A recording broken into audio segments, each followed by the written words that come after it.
siang Bapak Ibu. Pertama-tama saya menyampaikan terima kasih atas kesediaannya sehingga pada siang hari ini kita berkumpul di tempat ini. Seperti yang tertulis di layar terkait dengan pendidikan guru penggerak, pada kesempatan ini saya akan mensosialisasikan ke Bapak Ibu bagaimana kita membangun budaya positif, khususnya budaya positif yang terkait dengan kedisiplinan anak, baik itu yang terkait dengan seragam ataupun kedisiplinan mereka hadir ke sekolah. Nah, di sini yang perlu saya sampaikan adalah mungkin saya memberikan gambaran sedikit. Mungkin selama ini dalam menerapkan budaya positif, dalam menjalankan budaya positif, ada hal-hal yang membuat para siswa atau murid merasa tidak nyaman dengan langkah yang kita ambil. Ya, sebagai contoh, ketika Anda melakukan pelanggaran, kecenderungan kita sebagai pendidik selalu memberi mereka hukuman. Nah, sejauh yang saya dapatkan ketika mengikuti pendidikan guru penggerak, hal-hal seperti ini harus kita tinggalkan, harus kita ubah, karena dalam membangun budaya positif kita diminta untuk menghindari hukuman seperti itu. Itu yang diharapkan. Dan ini sesuai dengan filosofi pendidikan menurut Ki Hajar Dewantara, ya, di mana kita menuntun atau membimbing para murid untuk mendapatkan kebahagiaan yang setinggi-tingginya. Nah, di sini saya coba memberikan gambaran sedikit terkait disiplin positif. Ya. Di sini disampaikan bahwa dalam rangka menciptakan lingkungan positif, salah satu strategi yang perlu kita tinjau kembali adalah penerapan disiplin di sekolah. Apakah telah efektif? Apakah masih perlu ditinjau kembali? Apakah sesungguhnya arti dari disiplin itu sendiri? Apa kaitannya dengan nilai-nilai kebajikan? Nah, di sini tujuan dari disiplin positif adalah menanamkan pada murid-murid kita, yaitu untuk menjadi orang yang mereka inginkan dan menghargai diri sendiri dengan nilai-nilai yang mereka percaya. Ketika murid-murid kita memiliki motivasi tersebut, mereka telah memiliki motivasi intrinsik yang berdampak jangka panjang, motivasi yang tidak akan terpengaruh pada adanya hukuman atau hadiah. Mereka akan tetap berperilaku baik dan berlandaskan nilai-nilai kebajikan, karena mereka ingin menjadi orang yang menjunjung tinggi nilai-nilai yang mereka hargai untuk atau mencapai suatu tujuan mulia. Nah, perlu saya jelaskan di sini terkait motivasi intrinsik dan ekstrinsik. Kalau motivasi intrinsik itu berangkat dari kesadaran terdalam, kesadaran pribadi dari anak-anak untuk mengikuti ketentuan atau sekarang sudah disebut keyakinan kelas. Dan perlu diingat bahwa ada yang masih kurang pas apa yang kita terapkan selama ini, di mana selama ini yang membuat peraturan itu adalah kita sendiri, Bapak Ibu guru, tanpa ada keterlibatan dari orang tua atau para siswa. Nah, yang diharapkan sebenarnya adalah ada keterlibatan orang tua, lalu anak-anak juga dilibatkan. Jadi ini keyakinan kelas. Kita mau bawa kemana sekolah ini? Kita mau bawa kemana kelas kita? Maka mereka dilibatkan. Ketika mereka diberi kepercayaan atau dilibatkan, ini secara tidak langsung kecenderungan untuk melanggar atau tidak mentaati keyakinan kelas itu sangat kecil. Jadi dengan keterlibatan mereka ini yang membuat kita sudah membangun kesadaran untuk membangun budaya positif tanpa berpikir hukuman atau konsekuensi ketika mereka tidak menepati. Tetapi dengan adanya keyakinan kelas ini, ya mereka diajak untuk memiliki kesadaran bahwa ya itu memang ketentuan atau keyakinan yang harus dijalani atau dilewati.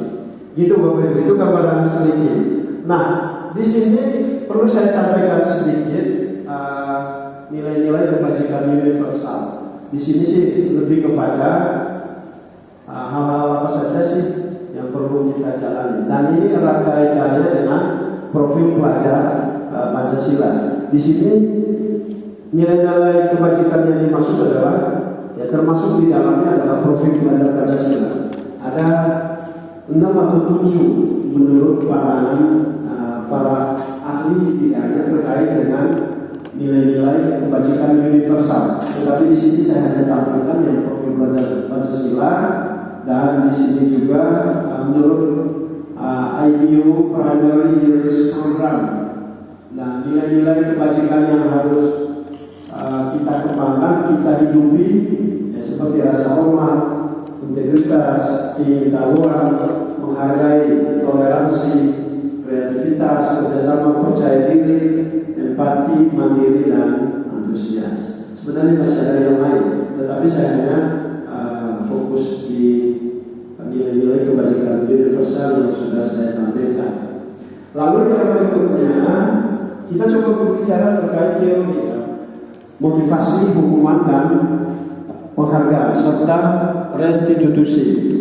Nah, motivasi di sini ada pandangan para ahli menurut Diana Gusen, yaitu untuk menghindari ketidaknyamanan atau hukuman, untuk mendapatkan imbalan atau penghargaan dari orang lain, untuk menjadi orang yang mereka inginkan dan menghargai diri sendiri dengan nilai-nilai yang mereka percaya.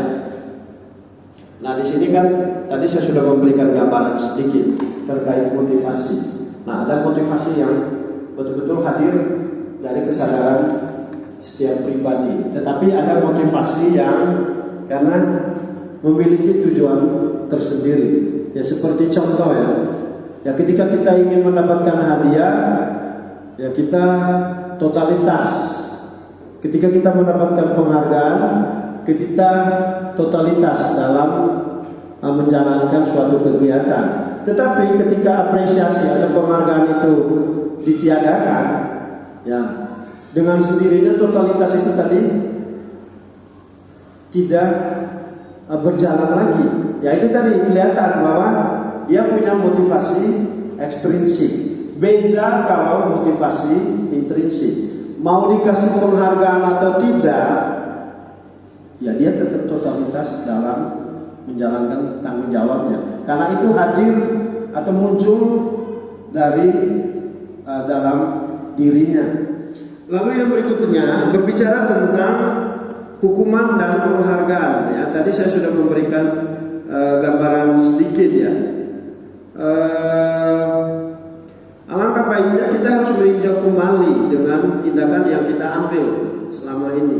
Ketika anak tidak berseragam lengkap, ya sangat diharapkan jangan sampai kita memberi hukuman, jangan sampai memojokkan anak tersebut. Tetapi kita harus pahami dulu apa sih motivasi dasar sehingga dia tidak berseragam lengkap.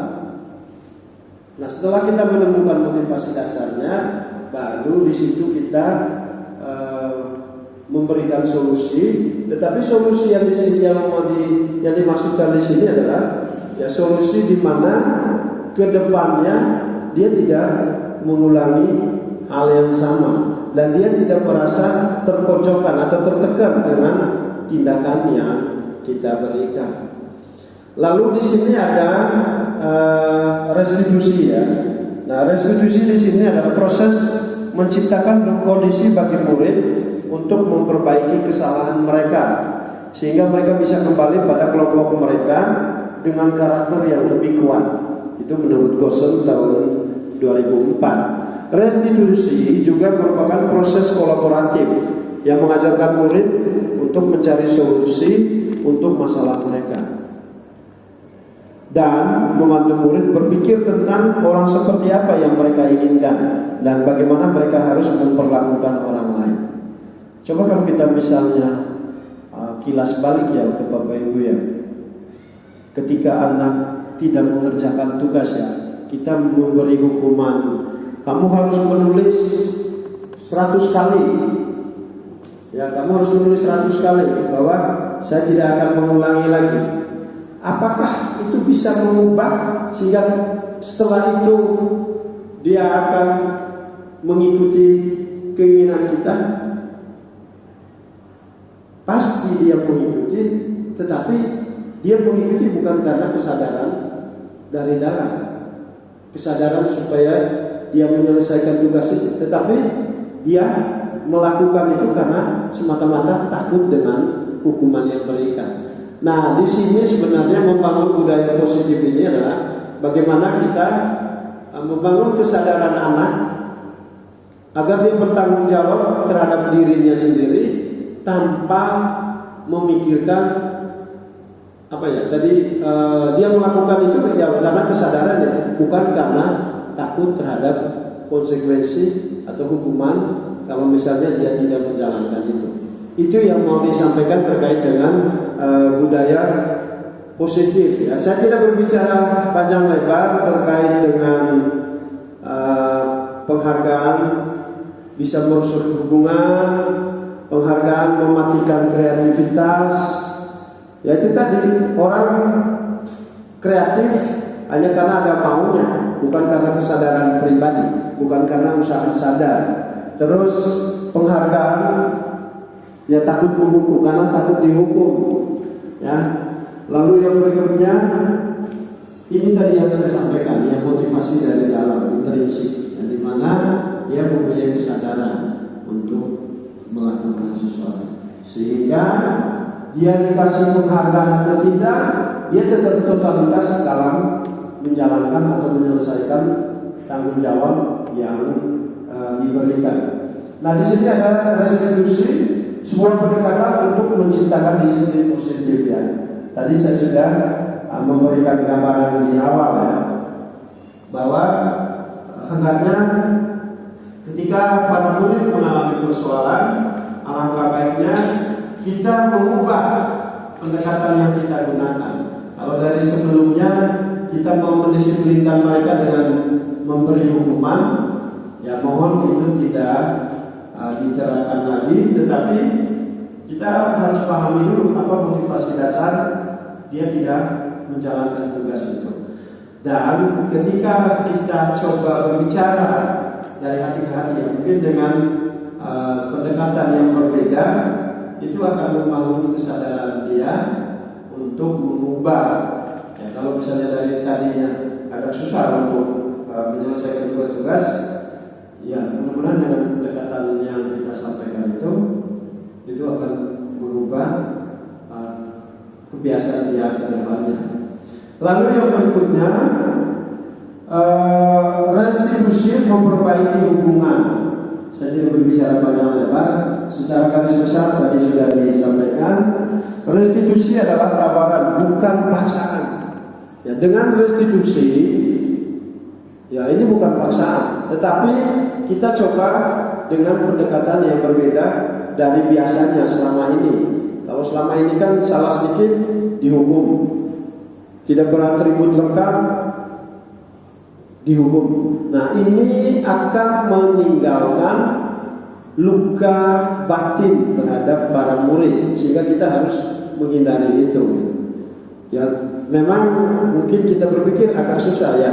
Ini kita harus lakukannya secara berulang-ulang. Nah di sini maksudnya membangun budaya positif di sini ya, berarti itu dijadikan kebiasaan, habit yang harus dijalani. Jadi mereka mengikuti tata tertib, peraturan atau keyakinan kelas yang sudah dibuat, ya bukan karena takut terhadap hukuman, tetapi memang sudah seperti itu gitu, bahwa itu yang sudah berlaku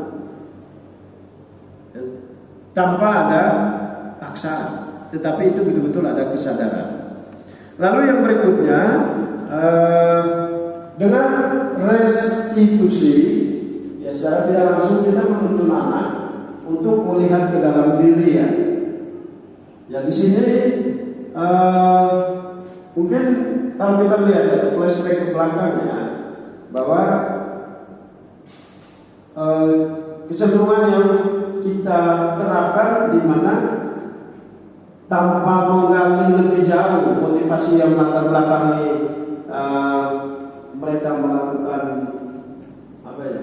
semacam tidak mengikuti ketentuan atau keyakinan yang sudah dibuat, tetapi kita langsung ambil hukuman.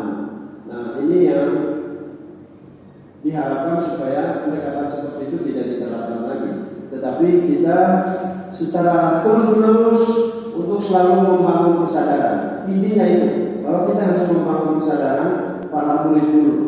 Jadi untuk membuat dia melaksanakan motivasi intrinsiknya itu tadi ya itu, ya kita harus membangun kesadaran itu dulu. Jadi ketika kita memberi hukuman, ya bukan tidak mungkin ada bekas, ya, ada duka yang membuat mereka merasa tidak nyaman. Gitu. Baik, yang berikutnya tadi saya sudah sampaikan bahwa kita harus mencari tujuan dasar yang menjadi dasar mereka melakukan tindakan tidak sesuai dengan ketentuan atau keyakinan kelas yang sudah dibuat. Lalu yang berikutnya restitusi, fokus pada karakter bukan tindakan. Jadi para murid menyadari dia sedang menjadi orang yang seperti apa.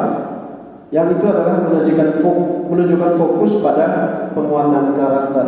Ketika guru membimbing murid untuk penguatan karakter, guru akan mengatakan, ibu atau bapak tidak terlalu mempermasalahkan apa yang kamu lakukan hari ini, tetapi mari kita bicara tentang apa yang kamu lakukan besok. Kamu bisa saja minta maaf, tapi orang akan lebih suka mendengar apa yang akan kamu lakukan dengan lebih baik lagi. Nah itu pendekatannya. Jadi ya kita coba melihat ke dalam ya. Maksudnya di sini kita mengajak dia untuk refleksi, ketimbang kita memberi tindakan hukuman tadi itu. Tetapi di sini kita mengajak dia untuk refleksi dengan kejadian hari ini. Ya paling tidak dia punya niat untuk selanjutnya mau seperti apa. Lalu restitusi juga menguatkan dia selanjutnya. Lalu yang berikutnya terkait keyakinan kelas. Tadi saya sudah sampaikan bahwa sekarang bukan peraturan lagi, dan perlu diingat bahwa untuk peraturan seharusnya itu ada keterlibatan dari para siswa itu sendiri. Ketika mereka dilibatkan, ya kecenderungan untuk melakukan pelanggaran itu juga kecil.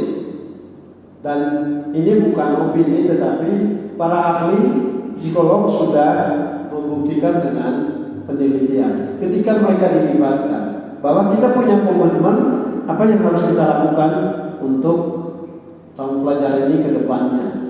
Nah dari situ secara tidak langsung kita juga membangun kesadaran mereka. Dan di awal juga kita sudah sampaikan, tanpa berpikir konsekuensi atau hukuman ketika mereka melakukan atau tidak komit dengan apa yang sudah menjadi komitmen bersama. Nah, ketika mereka melakukan atau tidak komit dengan apa yang telah disepakati, ya kita harus berusaha untuk mengarahkan mereka agar kembali dengan keyakinan kelas yang sudah kita buat. Nah, di sini saya tidak berbicara panjang lebar.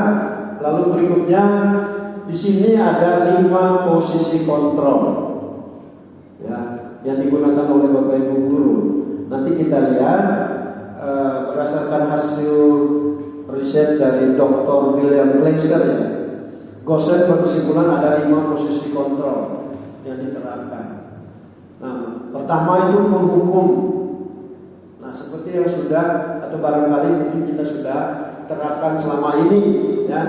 Nah, kalau kita ambil posisi penghukum, ya anak pasti merasa tidak nyaman, dia merasa terpojokkan. Ya secara psikologis dia pasti terganggu. Ya di sini disampaikan bahwa seorang penghukum bisa menggunakan hukuman fisik maupun verbal. Orang-orang yang menjalankan posisi penghukum senantiasa mengatakan bahwa sekolah memerlukan sistem atau alat yang dapat lebih menekan murid-murid lebih dalam lagi. Guru-guru yang menerapkan posisi penghukum akan berkata, patuhi aturan. Nah di sini ini yang perlu kita pertimbangkan kembali, yang perlu kita lihat kembali untuk tidak diterapkan. Karena ini secara psikologis anak-anak merasa terpojokkan atau merasa tidak nyaman. Lalu yang berikutnya adalah mungkin juga ya. Coba kalau kita lihat ke belakang, posisi pembuat merasa bersalah.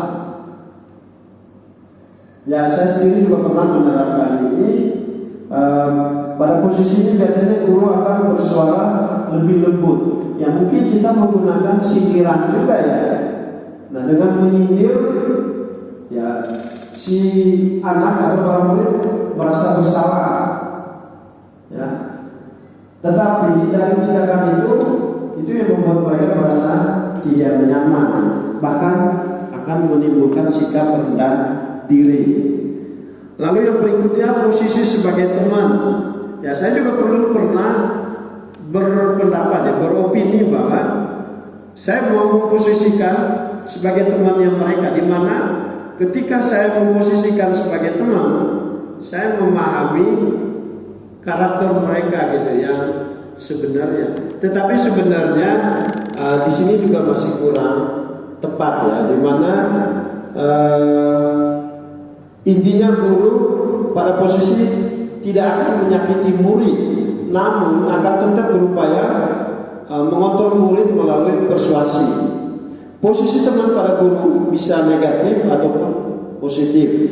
Positif di sini berupa hubungan yang baik terjalin antara guru dan murid. Guru di posisi teman menggunakan hubungan baik dan humor untuk mempengaruhi seseorang dengan ekspresi-ekspresi yang disampaikan. Tetapi di sisi lain juga itu akan memberi dampak yang negatif, di mana ya bisa saja ya mereka melihat kita sebagai teman, ya bisa saja dalam konteks tertentu mereka tidak menghargai kita. Gitu. Lalu yang berikutnya posisi pemantau, ya. Nah pemantau berarti mengawasi. Nah di sini mungkin sudah kita terapkan.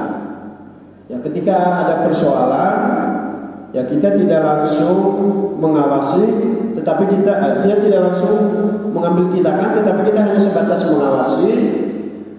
Dan langkah yang kita ambil adalah ya kita koordinasi dengan guru-guru terkaitnya, bisa saja sebagai wali kelas, sehingga nanti yang mengambil tindakan adalah wali kelas. Lalu yang terakhir adalah posisi manajer. Nah manajer ini yang diharapkan, yang harus kita terapkan. Ya, posisi di mana guru dapat berbuat sesuatu bersama dengan murid, mempersilahkan murid mempertanggungjawabkan perilakunya, mendukung murid agar dapat menemukan solusi atas permasalahannya sendiri. Seorang manajer telah memiliki keterampilan di posisi teman maupun pemantau, dan dengan demikian bisa jadi di waktu-waktu tertentu kembali kepada kedua posisi tersebut bila diperlukan. Tetapi di posisi manajer ini kita menginginkan murid-murid kita menjadi manusia yang merdeka, mandiri dan bertanggung jawab. Maka kita perlu mengacu kepada restitusi yang dapat menjadikan murid kita seorang manajer bagi dirinya sendiri. Di manajer, murid diajak untuk menganalisis kebutuhan dirinya. maupun kebutuhan orang lain. Di sini penekanannya bukan pada kemampuan membuat konsekuensi, namun dapat berkolaborasi dengan murid bagaimana memperbaiki kesalahan yang ada. Jadi ketika anak buat pelanggaran, ya di posisi manajer ini, ya kita mengajak anak untuk menemukan sendiri. Paling tidak di sini kita sebagai manajer untuk memfasilitasi dia apa yang harus dilakukan. Jadi kita diminta untuk mencari dulu apa yang menjadi motivasi ketika dia melakukan pelanggaran atau tidak komit dengan keyakinan yang sudah dibuat. Dari situ ya kita bisa mengarahkan dia dan kembalikan kepada dia supaya kedepannya tidak melakukan kekeliruan atau kesalahan yang sama lagi. Jadi intinya manajer pun mengharapkan kita untuk menghindari hukuman baik verbal maupun fisik. Jadi pendekatan di sini ya lebih kepada ya kalau boleh saya katakan ya pendekatan dari hati ke hati, di mana dia akan merefleksikan apa yang dia buat. Dari hasil refleksi itu akan membangun suatu kesadaran yang memunculkan motivasi intrinsik supaya kedepannya ya dia betul-betul sadar dengan apa yang dia buat, sehingga kedepannya dia tidak akan mengulangi lagi. Lalu yang berikutnya adalah segitiga restitusi. Nah, di sini ada beberapa langkah yang harus kita laksanakan. Yang pertama, menstabilkan identitas dengan memunculkan pertanyaan. Setiap orang pasti pernah melakukan kesalahan. Kamu bukan satu-satunya yang pernah melakukan ini. Dengan kita mengeluarkan statement ini, sebenarnya kita mau menguatkan dia, mau menstabilkan. Yang sebenarnya ketika dia sudah berbuat salah, pasti ada rasa tidak nyaman ada dalam dirinya. Ya jangan sampai kehadiran kita malah menambah ketidaknyamanan itu. Maka pendekatan yang kita gunakan adalah yaitu tadi segitiga restitusi dengan mengeluarkan statement-statement seperti yang ada di bawah. Setelah itu kita lebih jauh lagi. Kamu tentu punya alasan mengapa melakukan itu. Adakah cara yang lebih efektif untuk mendapatkan apa yang kamu butuhkan? Nah, di sini ya mendorong kita mendorong para murid untuk lebih dalam lagi. Paling tidak kita mau tahu validasi kebutuhan apa yang melatar belakangi sampai dia tidak komit dengan keyakinan kelas yang sudah dibuat.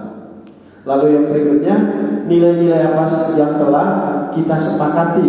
Kamu ingin menjadi orang yang seperti apa? Nah, ini terkait dengan menanyakan keyakinan.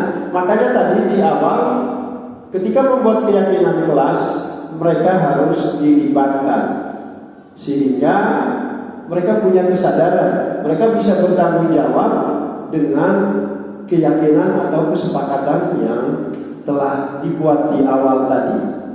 Jadi Bapak Ibu, kita diminta untuk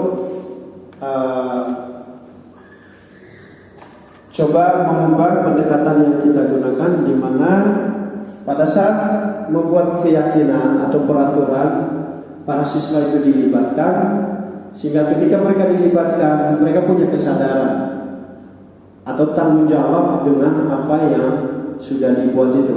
Yang memunculkan itu kan mereka sendiri. Ya, jangan sampai mereka lagi yang tidak komit dengan apa yang sudah dibuat.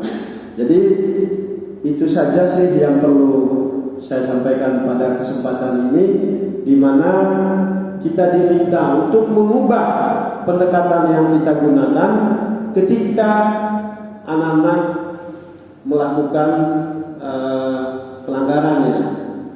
Jadi alangkah baiknya kita Bapak Ibu guru membangun budaya positif, di mana sebelum mengeluarkan solusi, paling tidak kita harus pahami dulu apa motivasi dasar sehingga dia tidak komit dengan keyakinan kelas. Dan ketika kita menemukan anak yang punya masalah, kita harus menggunakan posisi kontrol manajer, ya, jangan lagi posisi kontrol penghukum. Karena apa? Ya mungkin Bapak Ibu punya pengalaman, apakah dengan memberi hukuman itu bisa mengubah?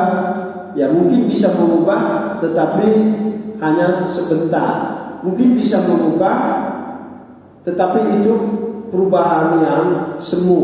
Dia berubah hanya karena takut dengan hukuman.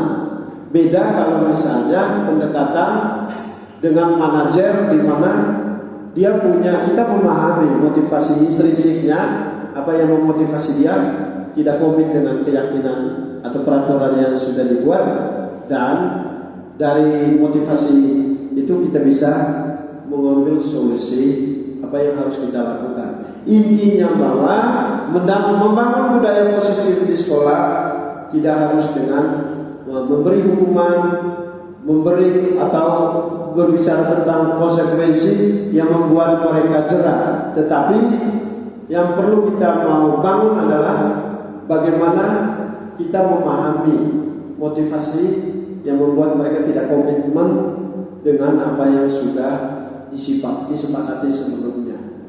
Lalu ketika kita sudah mengetahui motivasinya, ya baru kita membangun kesadaran supaya kedepannya tidak terulang lagi. Jadi Bapak Ibu diminta untuk tidak memberi hukuman, tetapi kita berusaha untuk selalu mengingatkan dan selalu mengingatkan ketika mereka melakukan pelanggaran atau tidak mengikuti ketentuan yang sudah kita buat. Jadi itu saja yang perlu saya sampaikan pada kesempatan ini.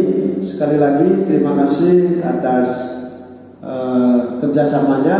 Mudah-mudahan kedepannya kita bersama-sama untuk membangun budaya positif di sekolah kita, sehingga sekolah kita betul-betul menghasilkan anak-anak yang berkarakter, ya khususnya karakter dalam konteks mereka menjadi pribadi yang baik, bukan karena takut terhadap hukuman, tetapi karena kesadaran memang harus seperti itu yang harus mereka lewati, harus lakukan dari sebuah kesadaran yang sudah kita bangun sebelumnya. Itu saja yang perlu saya sampaikan. Terima kasih atas kebaikan Bapak Ibu sehingga pada siang hari ini bisa mengikuti sosialisasi yang saya sampaikan terkait membangun budaya positif di sekolah. Terima kasih.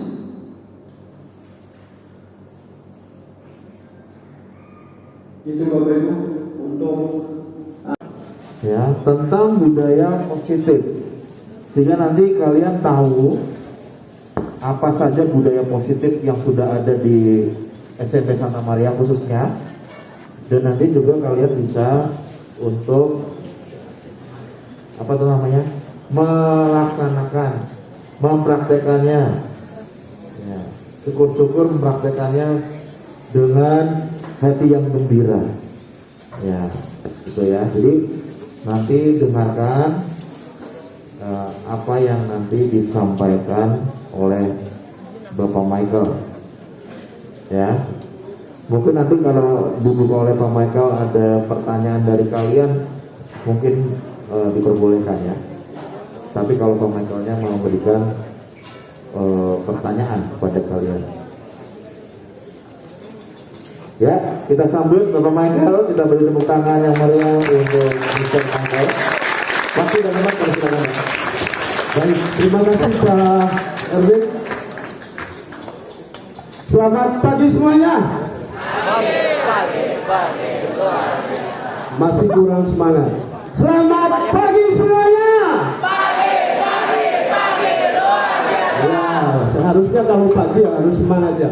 Baik, seperti yang disampaikan Pak Erwin ya, pada kesempatan ini saya akan menyampaikan bagaimana membangun budaya positif di sekolah. Tetapi sebelum saya menyampaikan terkait dengan membangun budaya positif di sekolah, pertama-tama saya menyampaikan terima kasih kepada Ibu Christine selaku kepala sekolah yang telah memberi saya kesempatan untuk mensosialisasikan ya terkait dengan membangun budaya positif di sekolah. Dan juga dukungan Bapak Ibu Suster yang telah merelakan waktunya ya. Mohon maaf karena saya ambil 1 jam pelajaran untuk menyampaikan apa yang harus kita lakukan untuk membangun budaya positif di sekolah.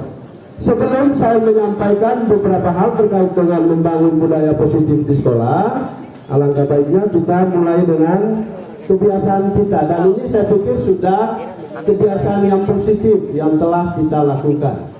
Salam Veritas, semangat perubahan, semua untuk Tuhan. SMP Santa Maria. Baik, terima kasih banyak.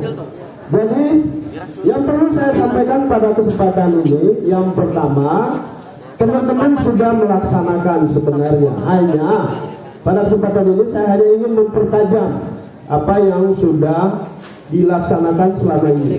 Yang pertama terkait dengan kedisiplinan waktu. Coba kita melihat ke dalam diri kita masing-masing. Apakah selama ini teman-teman yang ada di sini sudah disiplin waktu? Yang pertama, disiplin terkait dengan kehadiran di sekolah. Kalau saya perhatikan ya, karena Bu Christine selalu mengupdate, Bapak Ibu guru yang lain juga selalu mengupdate siapa saja yang terlambat setiap harinya. Pasti ada 1 atau 2 siswa. Itu yang pertama terkait kedisiplinan untuk hadir di sekolah. Lalu yang berikutnya terkait dengan atribut-atribut yang kita gunakan. Kalau kita lihat kembali kemarin pada satu upacara bendera, masih ada beberapa teman yang tidak berseragam sesuai dengan yang telah ditentukan. Itu yang kemarin. Sekarang coba lihat ke diri masing-masing. Apakah yang hadir di sini semua menggunakan PIN? Coba lihat, perhatikan diri sendiri dulu sebelum memperhatikan teman.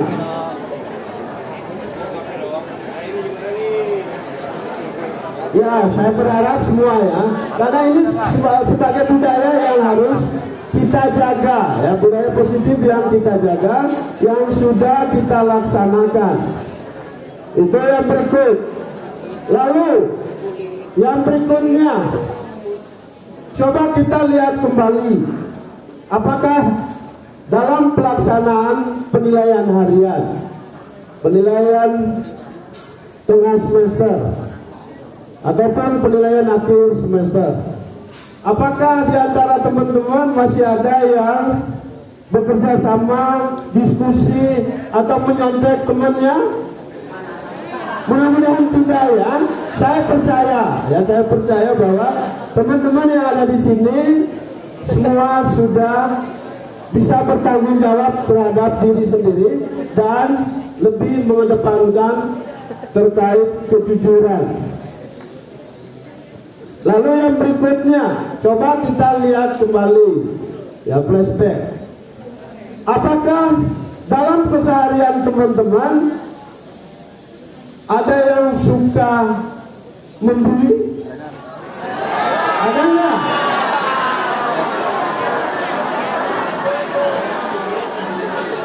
Ya, entah dengan guyonan ataupun tidak, tetapi perlu diingat bahwa itu di kategori membuli atau kekerasan verbal kalau misalnya yang responnya itu tidak terima.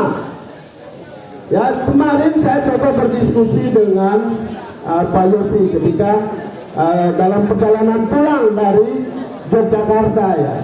Jadi kalau misalnya kamu guyonan dengan teman, lalu respon yang diberikan oleh teman yang diguyoni itu dia tidak terima, itu sudah termasuk pembulian atau kekerasan verbal.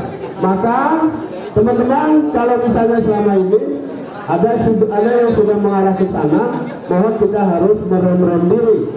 Ya, jangan sampai itu terulang lagi. Ya, itu yang terkait dengan bulian. Lalu yang berikutnya, ya, ini yang terkait dengan penggunaan media sosial. Ya, kadang ada teman-teman yang tidak suka sama temannya, ya dia melampiaskannya dengan berbuat status, ya. Tetapi statusnya menggunakan kata-kata yang kurang positif. Itu juga harus perlu dipahami, harus dihilangkan kebiasaan-kebiasaan. Jadi tadi saya sudah sampaikan, kita diminta untuk membangun budaya positif dengan memanfaatkan media sosial untuk mewartakan kebenaran. Ya. Lalu yang berikutnya, ini yang menjadi fokus apa yang saya sampaikan pada kesempatan ini, yaitu terkait dengan diet plastik. Diet plastik di sini maksudnya kita diminta untuk mengurangi penggunaan plastik. Teman-teman sudah tahu bahwa kita sudah masuk atau ada predikat sebagai sekolah adiwiyata. Maka terkait dengan itu, untuk mendukung predikat sekolah adiwiyata, salah satu yang harus kita laksanakan adalah mengurangi penggunaan plastik. Ya, kemarin sekilas saya coba melihat beberapa kelas, dan bahkan kemarin saya coba memvideokan beberapa teman kamu terkait penggunaan, khususnya penggunaan tepak makan dan tumbler. Yang saya amati, yang saya perhatikan selama ini adalah kita sudah ada ketentuan. Kita diminta untuk membangun budaya positif untuk menggunakan tepak makan kita sendiri-sendiri, ataupun juga tumbler. Tetapi dalam pelaksanaannya masih banyak teman-teman yang menggunakan tepak dari kantin, tetapi itu dibuang, tapi tidak digunakan lagi. Nah, hal-hal seperti ini yang harus kita ubah. Maka saya berharap mulai hari ini dan seterusnya, khusus untuk teman-teman yang belum menggunakan tepak makan sendiri, mohon untuk membawa tepak makannya sendiri. Lalu sempat ada informasi bahwa itu nanti akan menimbulkan antri pada saat jam istirahat. Sebenarnya ada solusi yang harus kita jalani. Kalau misalnya pagi hari sebelum kamu masuk kelas, teman-teman diminta untuk mendatangi kantin. Di tepak makan itu kan sudah ditulis nama dan kelas. Maka teman-teman diminta untuk mendatangi kantin, pesan pagi hari kamu mau makan apa hari ini gitu, sehingga tepak yang kamu bawa itu langsung diberikan ke bapak ibu yang ada di kantin. Atau kalau kamu menggunakan tepak yang dari kantin, maka itu jangan langsung dibuang, tetapi itu bisa digunakan kembali. Itu yang saya maksudkan diet plastik, di mana kita semua diminta untuk mengurangi penggunaan plastik dengan cara seperti yang telah saya sampaikan. Teman-teman diminta untuk membawa tepak makan sendiri, lalu tumbler. Andaikan ada yang lupa, maka bisa menggunakan tepat yang ada di kantin. Tetapi dengan catatan, tepat itu jangan langsung dibuang, tetapi digunakan kembali. Ini maksudnya kita ikut mendukung untuk menjaga lingkungan kita. Sebelum saya mengakhiri apa yang saya sampaikan pada kesempatan ini, semua apa yang telah saya sampaikan itu bisa berjalan ketika teman-teman yang ada di sini pertama-tama membangun kesadaran, punya niat. Perlu diingat bahwa kita punya motivasi. Ada yang namanya motivasi intrinsik, ada juga yang namanya motivasi ekstrinsik. Untuk motivasi intrinsik, itu motivasi yang betul-betul datang dari dalam diri kita masing-masing, kesadaran kita masing-masing untuk selalu berbuat yang baik. Tetapi kalau motivasi ekstrinsik itu terkait karena ada dorongan. Contoh, kalau motivasi ekstrinsik, kita menggunakan PIN semata-mata hanya karena takut ditegur atau mendapat hukuman. Itu berarti motivasi ekstrinsik. Tetapi kalau motivasi intrinsik, kamu mempunyai kesadaran bahwa kita sudah punya ketentuan, kita sudah punya aturan, ya itu harus dijalani tanpa harus ada perasaan takut dihukum, tetapi betul-betul ada kesadaran dari dalam pribadi masing-masing. Jadi itu yang diharapkan, teman-teman diminta untuk membangun atau menjalani kebiasaan-kebiasaan positif di sekolah kita, berangkat dari motivasi intrinsik, di mana teman-teman melakukan itu bukan karena takut dihukum, bukan karena ya ingin dipuji dan lain sebagainya, tetapi itu kesadaran yang muncul dari dalam pribadi masing-masing, di mana itu dilihat sebagai ketentuan yang harus kita jalani. Kalau kita lihat kembali ke belakangnya, beberapa minggu lalu sebelum kegiatan atau beberapa bulan lalu pada awal tahun pelajaran, sebelum kita melaksanakan kegiatan belajar mengajar, Bapak Ibu wali kelas beserta kelasnya masing-masing telah buat komitmen. Maka pada kesempatan ini saya mengajak kita semua untuk menjalani komitmen itu dengan sebaik-baiknya, tanpa berpikir bahwa saya menjalani itu karena takut dihukum, tetapi itu dijalani karena memang kita ketentuannya sudah seperti itu gitu. Bagaimana kita membangun budaya positif di sekolah kita. Sekali lagi pada kesempatan ini saya mengajak teman-teman sekalian untuk yang pertama tadi membangun kesadaran dulu bahwa kita menggunakan atribut atau mengikuti ketentuan-ketentuan yang sudah ada, itu bukan karena takut terhadap hukuman, tetapi itu merupakan kesadaran dari pribadi masing-masing, di mana kita harus konsisten ya untuk menjalankan, dan bila perlu kita harus melangkah lebih jauh lagi supaya kebiasaan atau budaya-budaya positif yang ada di sekolah ini tetap bisa berjalan sesuai dengan yang kita harapkan. Sekali lagi saya mengajak teman-teman sekalian, khususnya terkait dengan penggunaan plastik, mari kita bangun kesadaran untuk mengurangi penggunaan plastik dengan penggunaan tepak makan masing-masing, juga jangan lupa tumblernya ya. Ini budaya yang harus kita konsisten dalam menjalaninya. Jadi bukan hanya pada saat seperti ini ketika saya mengingatkan kamu menjalani, tetapi beberapa hari kemudian atau beberapa minggu kemudian lupa atau tidak konsisten untuk menjalankan itu. Jadi teman-teman, itu yang perlu saya sampaikan pada kesempatan ini. Sekali lagi, kita semua diminta untuk membangun budaya positif seperti apa yang telah saya sampaikan pada kesempatan ini. Tadi yang pertama terkait dengan kedisiplinan, ya.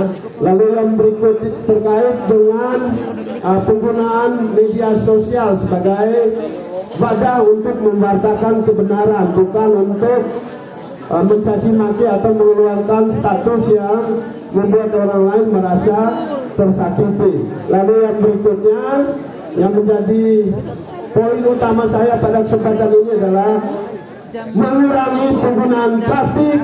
Kita diminta untuk membawa tepak makan dan tumbler kita masing-masing. Itu saja yang perlu saya sampaikan pada kesempatan ini. Sekali lagi saya menyampaikan terima kasih khusus buat Bu Christine, Bapak Ibu guru suster, serta anak-anak yang telah mendukung. Mungkin ada yang bertanya, kenapa sih harus sosialisasi seperti ini?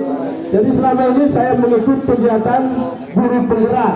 Ya, salah satu tugas yang harus saya penuhi adalah bagaimana saya menggerakkan teman-teman untuk membiasakan atau menanam budaya positif di sekolah kita, khususnya poin-poin yang telah saya sampaikan. Itu saja yang perlu saya sampaikan.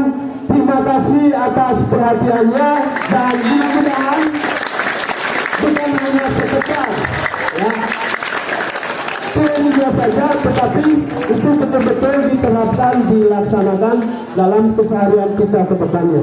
Terima kasih. Saya kembalikan kepada Pak Erwin.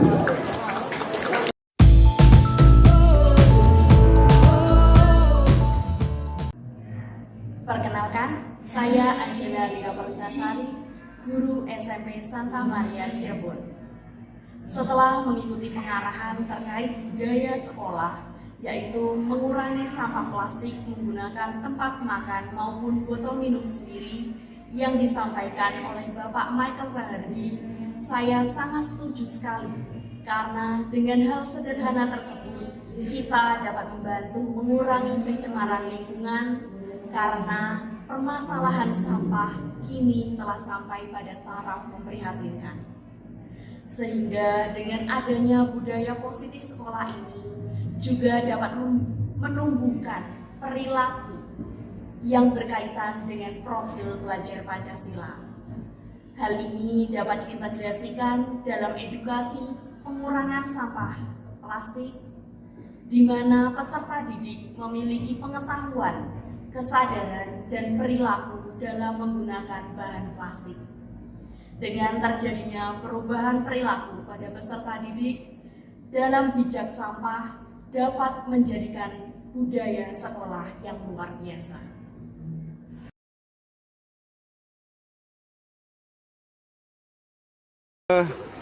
Kalau menurut kamu tuh berguna nggak sih kalau misalnya kan kita ada ketentuan tidak boleh menggunakan plastik ya.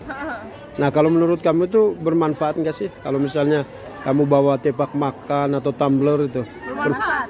Nah kira-kira apa manfaatnya buat kita gitu? Karena kita bisa ngurangin penggunaan plastik, jadi nggak nambahin limbah plastik. Karena Nah, plastik secara itu apa ya, susah buat diolah. selama ini gimana kalau menurut pemantauan kamu soal penggunaan tumbler atau tepak makan yang dibawa dari rumah masing-masing itu berjalan maksimal nggak? Enggak, belum sih. Belum. Karena di kantin aja masih pakai plastik gitu. Masih pakai plastik. Terus gak semua orang tua murid bisa masak juga sih. Jadi kadang kan beli. Jadi yang bawa ke dalam sini itu dari luar, bukan dijual di kantin. Tapi tadi katanya di kantin juga ada ya menjual itu. Mungkin harusnya sih kayak anak muridnya lebih ngebawa tepak makan sendiri sih. Jadi kayak tinggal kayak kita ngasih ke kantinnya gitu. Berarti solusi ke depannya bawa tepak makan sendiri ya, sama tumbler sendiri ya. Baik, terima kasih ya untuk Vi dan Cleo untuk testimoni pada pagi hari ini. Terima kasih. Sama-sama, Pak. Ya.